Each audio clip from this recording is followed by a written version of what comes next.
కుర్రోడు బాగా లేతగా ఉన్నాడు. కోత లేతగా ఉంది. నారపరెడ్డి బిడ్డ. మీరు ఇలా వేస్తే హీరోలో పడతారు, మీరు ఓటు వేస్తే నాయకులో పడతారు. కదిరప్పా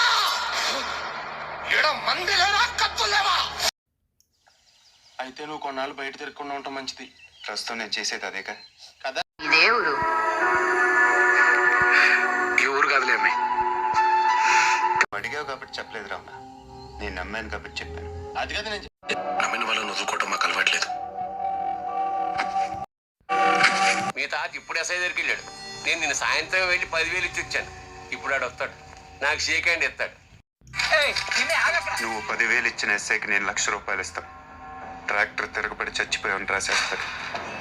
పొలం కావాలో ప్రాణం కావాలో తేల్చుకో.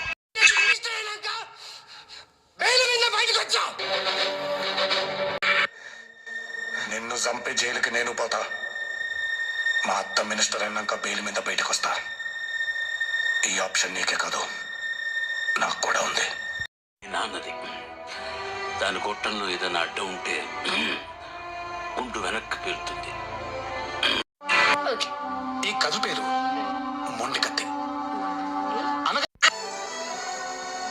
నేను వస్తాను. నేనే వస్తాను. కాకపోతే లోపల నాకు సంబంధించిన విలువైన వస్తువు ఒకటి ఉంది.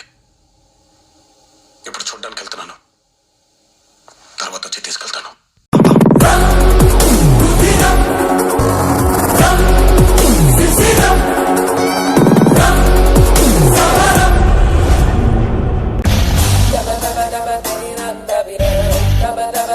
మచ్చల పులి ముఖం మీద గాండ్రిస్తే ఎట్టుంటుందో తెలుసా? బయటికెళ్ళేప్పుడు పులి కళ్ళు ఎలా ఉంటాయో అలా ఉంటాయి. కోపంగా, సూటిగా. మట్టి తుఫాన్ చెవిలో మోగితే ఎట్టుంటుందో తెలుసా?